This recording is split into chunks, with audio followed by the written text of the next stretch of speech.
All right, the time has come. Welcome, everyone. I'm going to get us started. My name is Edith Buss. I am a mother on the team in Jamaica Plain, which is a neighborhood of Boston. I've been involved for the last 4 years, and one of my big motivations is my 9-year-old daughter. We are so happy that there are so many of you joining us tonight, and I'm sure the number is just going to keep ticking up. This is our first ever event like this, and we hope to learn a lot, and we're really excited at the response that came through. So thank you for jumping in on this, and thank you for everything you do all the time. Of course, Mothers Out Front is a volunteer-run organization, and it is the dedication and willingness of people like all of you to put in time, and tonight to put in 2 hours on a Sunday night to be connected to new people from around the country, and we're going to have some good ways of doing that. So thank you. I also want to thank the task force who put this together. As a first ever event like this, they put a lot of effort into figuring out how to do it and trying to create a good experience for everyone here tonight. So thank you to the task force as well. I think hopefully everyone has had a chance to orient onto Zoom, and you found your chat button at the bottom of your screen. It may not always be visible, but if you take your mouse down, you will see the chat. And get familiar with that. We want to collect your questions a little bit later via the chat, so get ready for that. If you need any help in the course of the next 2 hours, please send your questions to info@mothersoutfront.org. And we have someone standing by. Max will give you a hand if you need some assistance at any point during this call. All right, that's up there and you'll see it. Let me jump into our goals for tonight and how we're going to spend our time. So this is designed to create, by the end of this, to have created community among our members across different states. We have participation from as many as 15 different states and across all of our teams and all of our members. We also want to share ideas and build relationships, even though we have, we're going to have close to 100 people on this call. We have some creative ways that you are going to be connected more personally with other people. And what's coming up shortly is to share an update about the strategy for 2019 from members of our national leadership team. So those are the 3 things that we want to accomplish here together tonight. And the way we're going to do that, if I walk us through the agenda here, we have a few minutes here for getting ourselves together at the welcome and housekeeping. And again, that's with me, Edith Buss. And then at 7:10, I'm going to hand it over to members of the national leadership team. Ellen Van Beaver, Eliza Johnston, and Kelsey Worth are going to walk us through some of those pieces about our national strategy and an update for everyone. And then comes that Q&A portion. We will not have time to address all of the questions that you submit at that time. We have 10 minutes, but we are going to collect all of those and follow up with responses to the full set of questions following the conference call. And then comes the exciting part. We have breakouts. Zoom has some wonderful technology that we are going to take full advantage of to kind of magically split us into smaller groups onto separate lines where some conversations that are in smaller teams that are a little bit more intimate, and you'll be unmuted for that. We'll have 2 rounds of that, one in a larger group and one in a much smaller one. And then we'll come back for our closing. So that is how we are going to spend our time together. And right now, it's very exciting. We're running a minute ahead, which is fabulous. I am going to turn it over now to Ellen Van Beaver, who's going to start that strategy update.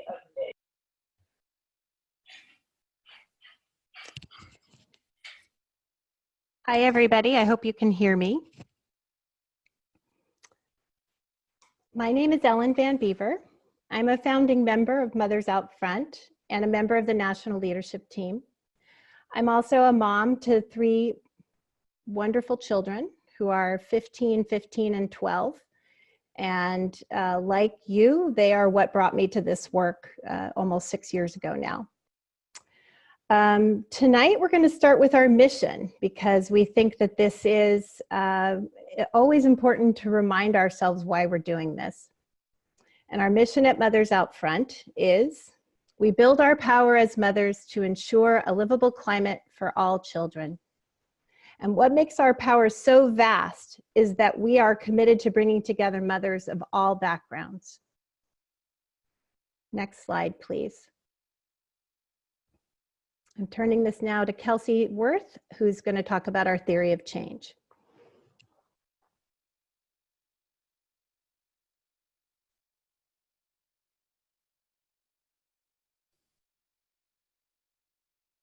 All of you, 15 different states across the country represented on this call. That's just extraordinary. So I feel adrenaline pumping through my veins right now, and incredible excitement and hope and all the wonderful things that really are what Mothers Out Front is about.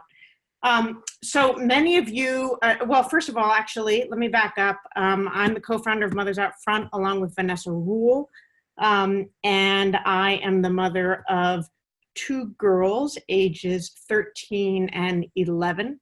And it's amazing to think that when all of this was getting going, they were 7 and 5. That's just extraordinary. So many of you are very familiar with the Mothers Out Front theory of change. So how is it that we go about making change happen in the world? Fundamentally, our premise is that climate change is about power. So alone, we are powerless to make any progress on climate change. And if you look at the scale here on the slide, you can see on the right, this is what so many of us have felt. At least we certainly did before getting involved in Mothers Out Front. And so as a result, because when we are alone and acting alone, we are powerless, the power really lies in the hands of the fossil fuel industry, politicians who either deny climate change or simply don't have the courage to take bold action, which is most of them, and others who are really perfectly comfortable with business as usual. So they're the ones who have all the power. But if we come together, let's go to the next slide. Together, we have the power. So when people come together, we can build the power we need to influence decision makers and make change happen. And our particular organizing principle is that we build power with mothers. Let's go to the next slide. So how exactly does this work? How does our organizing framework work? Well, first of all, and again, this is familiar to most of you, but if you look at the bottom tier, we engage mothers by discovering our shared values and purpose and our shared sense of outrage at the disconnect between the world that we want and the way the world is. Secondly, we provide a structure for mothers to organize within. So we support mothers coming together in teams at the community level, and over time, we support the formation of teams at the statewide level. Next slide, please. So you can see down below representation of the community teams. So the community teams run their own campaigns. Many of you are involved in these campaigns. These are campaigns that are largely developed and executed on by our mothers who are leading the way. And if we get enough community campaigns happening across any given state, we build the power to have statewide campaigns as well, and statewide campaign wins. So ultimately, mothers come together across community lines to build power at the statewide level. And as we continue to build power at the statewide level, we will start engaging mothers and connecting mothers across state lines and building power for national campaign wins. We are not right yet focused on national campaign wins, but as we will get into later, we will be a very exciting initiative for 2019 is to develop and execute on our very first regional campaign. Next slide, please. So I thought I would just take 1 minute to take a step back and reflect on where we are today. Many of you probably read the IPCC report that came out this past week, and I have to admit that it took me 3 or 4 days to be ready to sit down and look at that report and really take in the gravity of the situation we find ourselves in. And it is overwhelming. So I think we can all sit with that. We've all felt that. And that is a trademark of Mothers Out Front, is that we do not shy away from looking reality right in the face, and then we get to work. So what I want to emphasize is, in the face of that report, that information, this notion that the next decade is the decade for us to transition off of fossil fuels, if we're going to save hundreds of millions of lives around the world, that is a stark piece of news. But in the face of that, we have an enormous opportunity, and I want to leave all of you with a sense of hope about what we have in front of us as Mothers Out Front. So in terms of where we are, as many of you know, we're 5.5 years old. We have over 21,000 people in our movement. We're growing every single day. We have 38 teams right now across 8 states. Next week, that number will be different. We're growing constantly. We have a staff of 20, an incredible staff of talented individuals who make all of this work possible. And currently our 2018 budget is around $3.5 million. We have been growing fast, and we are going to hit an inflection point, and we have an opportunity to grow at an even faster rate going forward, building on the momentum that all of you out there have played a very important role in helping us to create. We also have, importantly, a growing record of campaign wins. The fact is, our approach is working. We are effectively engaging mothers, we are effectively building power, and we are winning campaigns, and we are changing the narrative. One of the things that is apparent in every conversation that we have is that Mothers Out Front is needed. I can't tell you how many times I hear this every single day. I'm talking to people often who have nothing to do with Mothers Out Front, but we are needed. We provide a unique moral voice. We have narrative power that is unparalleled in the climate movement. We have a very unusual, almost unique ability to organize across difference, because we're organizing mothers, and it is about our children. And our partners and prospective partners out there, partners and allies, recognize this, and they are very eager to work with us. So that should make everyone feel extremely excited about the opportunities we have in front of us. And finally, it is clear that decision makers increasingly see us as a force to be reckoned with. So a couple of examples: in the immediate aftermath of the Merrimack Valley gas explosions a few weeks ago here in Massachusetts, a member of the House legislature decided that she wanted to draft some kind of legislation to hold the gas companies more accountable for their actions. Her first phone call was to Mothers Out Front. She wanted to brainstorm with a handful of people from Mothers Out Front because she considered us one of her most important allies here in Massachusetts.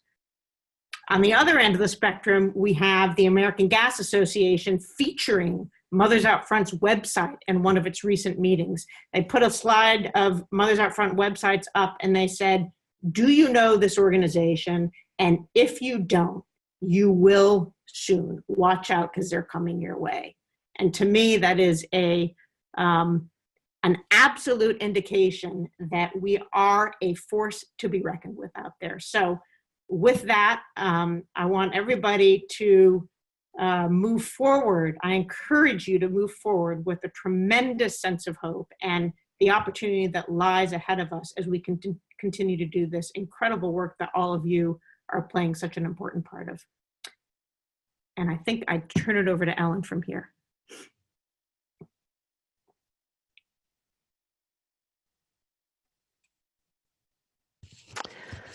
So I'm going to get us started on our national priorities for 2019. Can I have the next slide, please?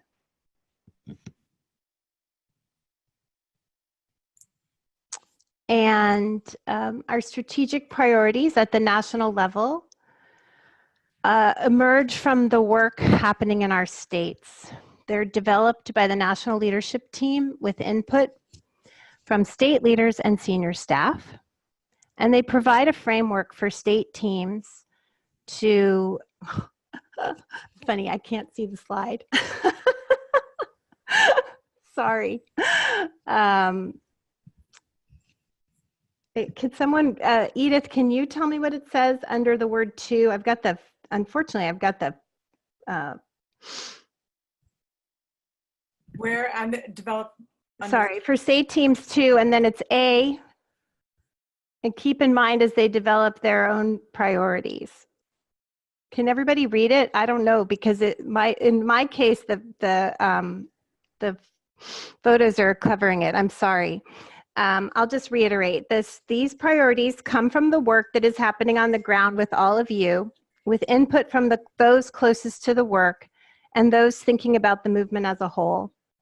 And these priorities continue to evolve as local teams and state leaders develop their goals and campaigns in the fall.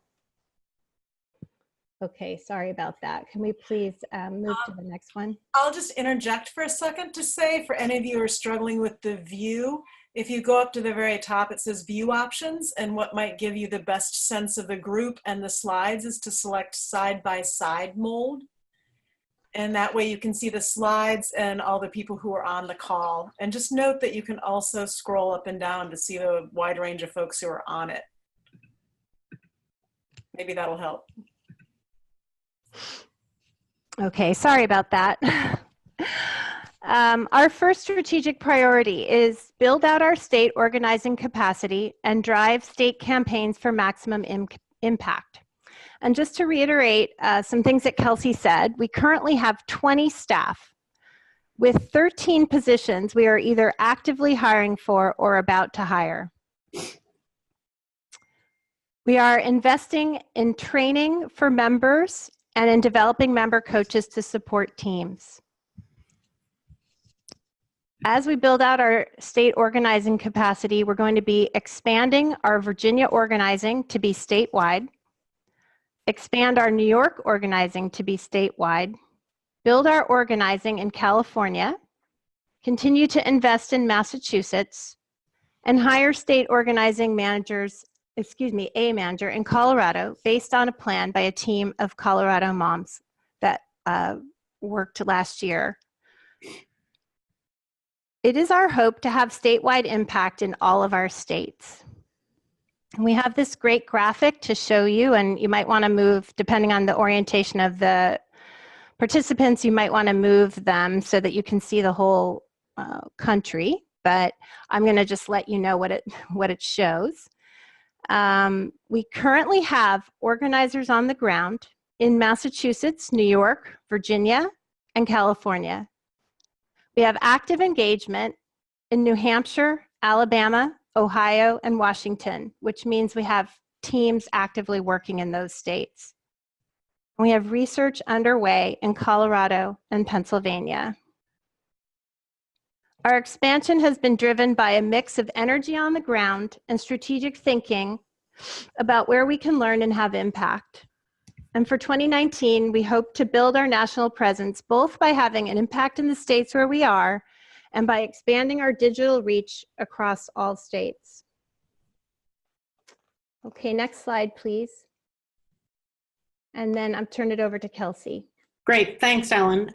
So just to reiterate, priority number one going into 2019 is to build out our state organizing capacity.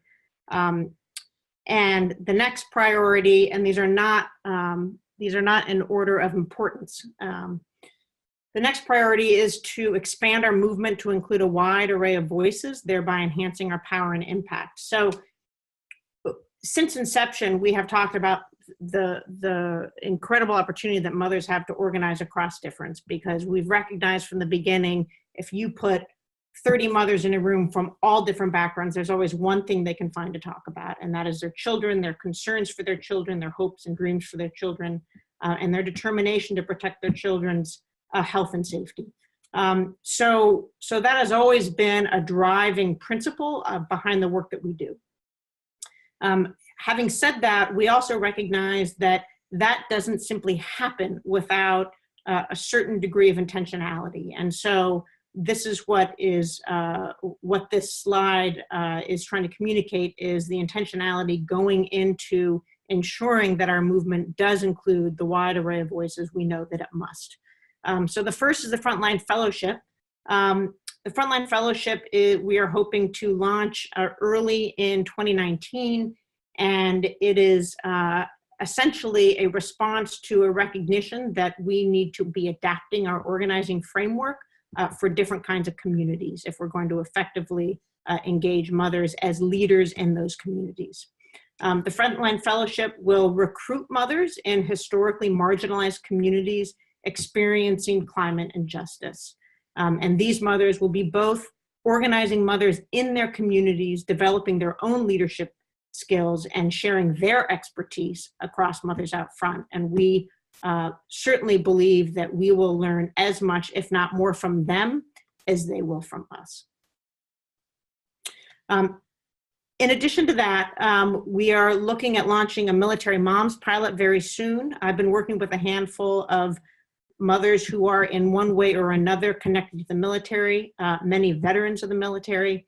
And the idea here, again, this idea of engaging a wide array of voices, looking specifically here at the opportunity to organize across political lines and appeal to a community of mothers and a broader community of people who might not otherwise be attracted to the work that we do.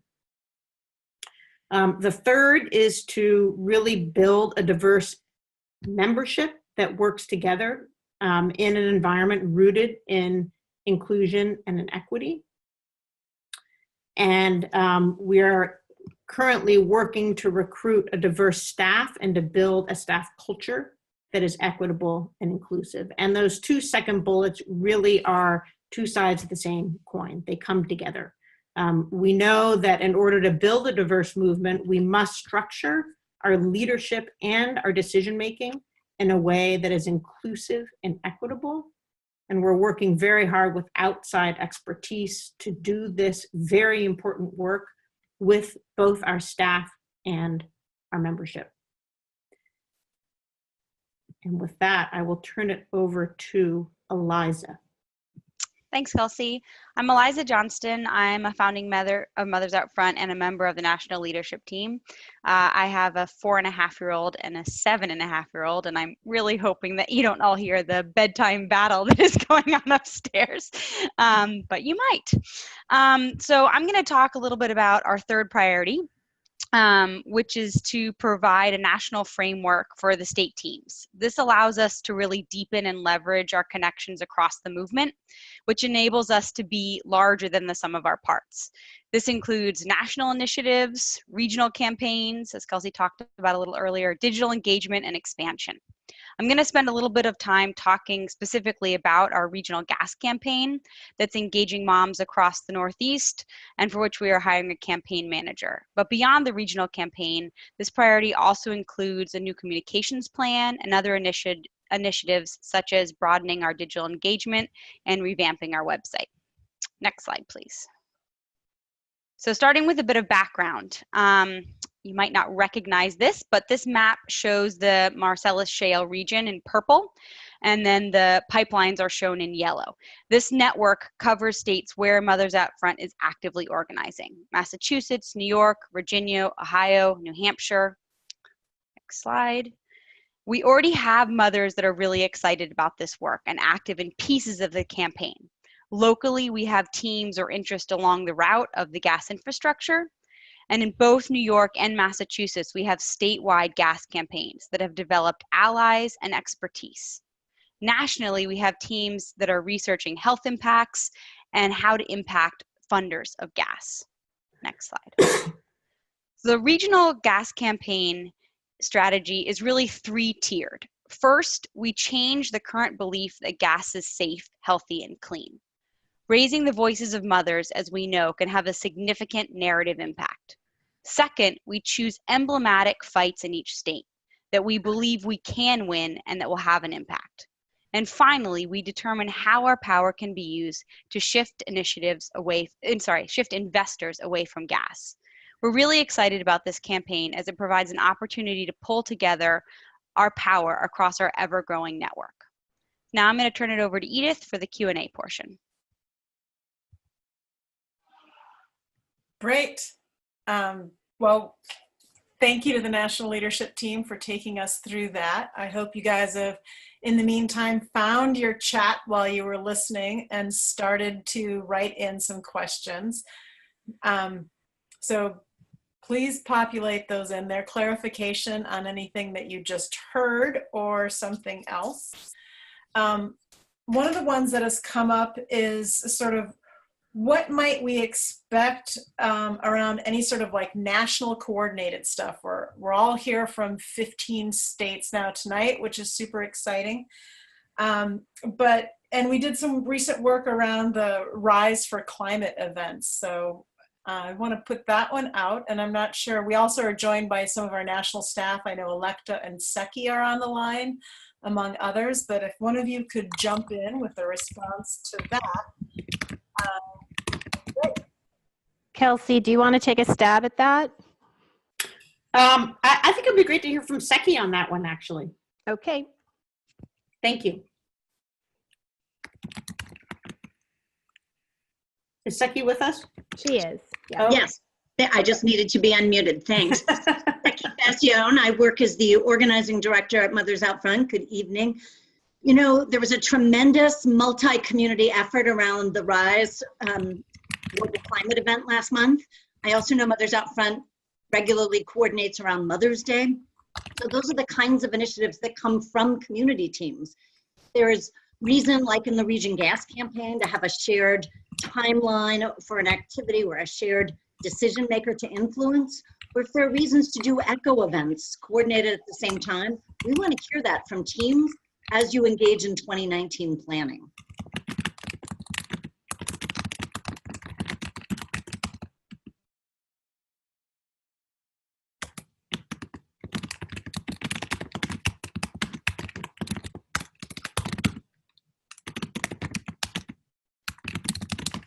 All right, there is some vigorous typing going on from one of us who is unmuted.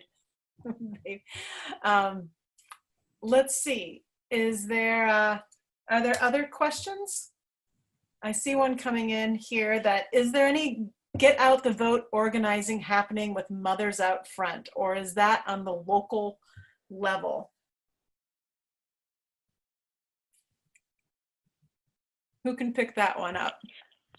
Electa, I know I've heard something from you on this recently. Do you want to jump in? Sure. Yeah. Hi, everybody.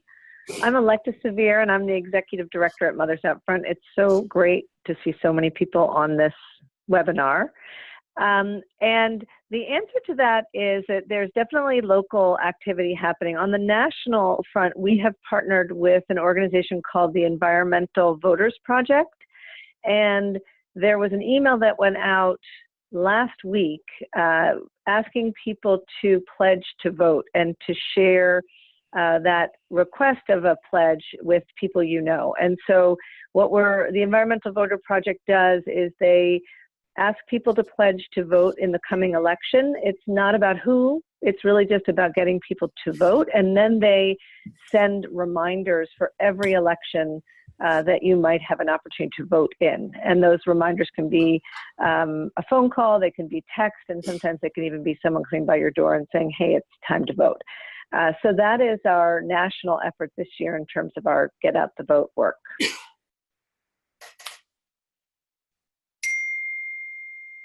I see here there's a question too that I can answer very quickly, which is, will these slides be sent around later? And I will say yes, along with any of the questions that we don't get answered in the time we have here. We've got another 6 minutes for questions, so we'll be able to knock off a few more. I see one from Daria Mark, who says, we are underusing the technology that is available to us with Google Drive and Nation Builder. I'm sure there's others. How do you plan to bridge the difference between what we can do and what we're doing now? I don't know who to call on for that. Somebody want to pick it up? I think that might be Alexa.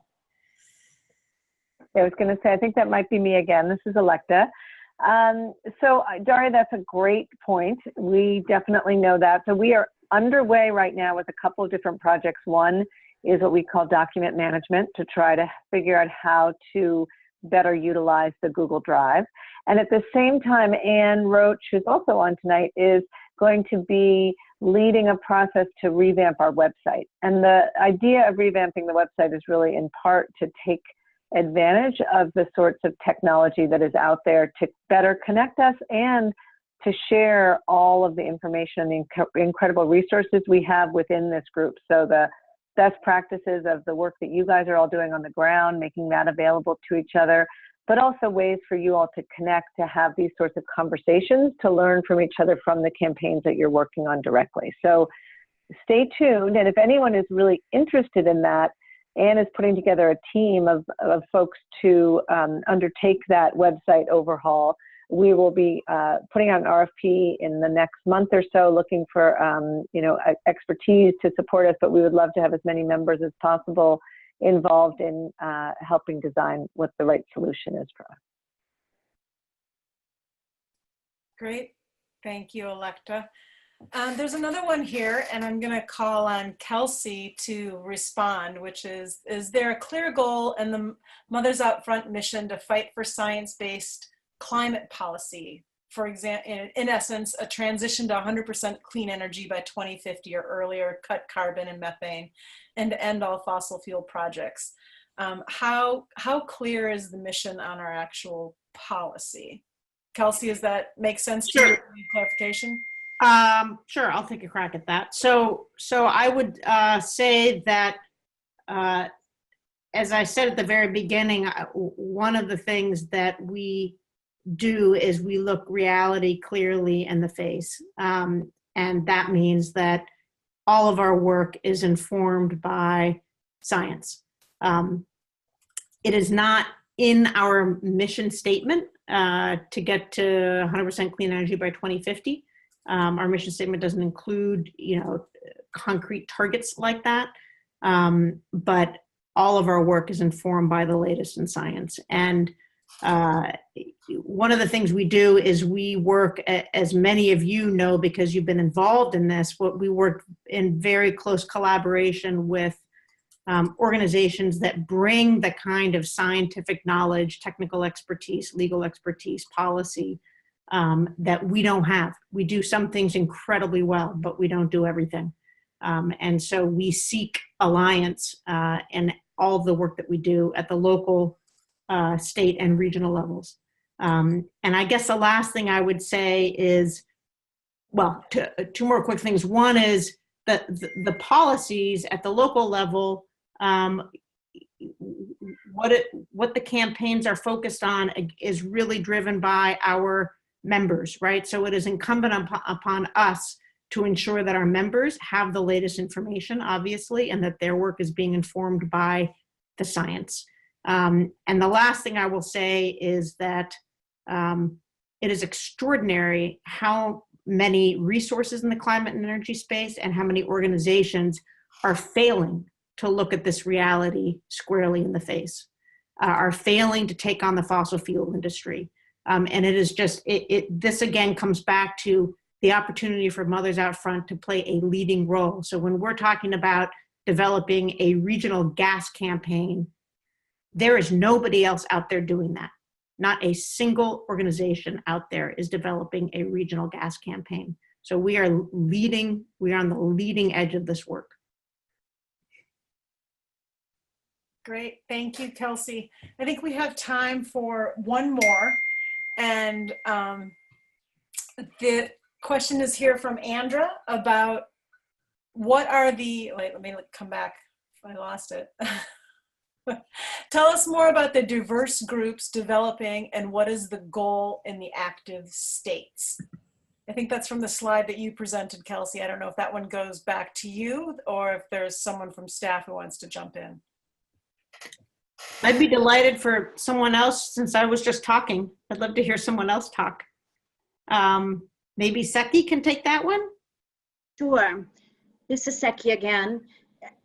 We're finding, as Kelsey said a couple times, that the connection across mothers and grandmothers on behalf of what's good for the future for our children covers geographies, it covers racial and ethnic lines, it covers age and all kinds of demographics. So for example, we are in rural, even agrarian communities in upstate New York, fighting really the same battles that we're fighting in an environmental justice frame in Virginia, where the proposed pipelines go through historic African-American neighborhoods with absolutely no say from those communities about what makes for healthy decisions, either around the environment or around the economy. So in two disparate communities, we have the same kinds of issues elevating, and we find it pretty easy to bring moms across the spectrum together around these fights. All right, Seki, you landed right on 7:40. You're helping us keep time. There are a number of good questions that have been submitted here, though, and I want to remind everybody that they're all being collected. I know some are coming in to moderators individually or to the whole group, and some also coming in on text. We will compile all of those and answer them and get them back out to people after, probably not immediately after, but very soon after this event closes.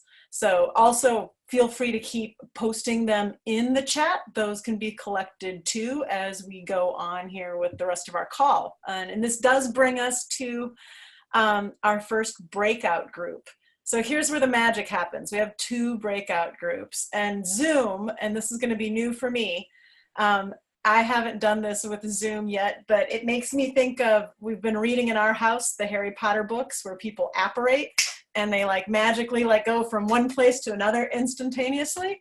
And you all get to do that now too, because Zoom is going to break us all into randomly assigned groups with each other. When you get to your group, you will have a facilitator. We need a timekeeper. They're going to ask for that to happen in the group. And we're going to do introductions. Each of you are going to have 2 to 3 minutes, and the timekeeper is going to help you hold to that 2 to 3 minutes to say your name, where you're from, your role, and a recent victory or inspirational moment you want to share. And then there's going to be stories of activism. And you see the prompts there that are on the slide, and your facilitator will help with that. We'll have those 45 minutes, and then it may come upon you quickly, but we'll give you some warning, and you will poof, apparate back into the whole group momentarily before we then switch into a much smaller group of trios mixed from folks from all across the country to do the second breakout, which will be shorter. It'll be 15 minutes. So get ready for that exciting experience. You're going to find yourself very soon here in a whole separate conversation with other people. You'll get a prompt I see on my own screen. It says the host is inviting you to join breakout room 4. And when you click that button, you'll be there. So see you back. We'll be coming back at 8:25. See you then.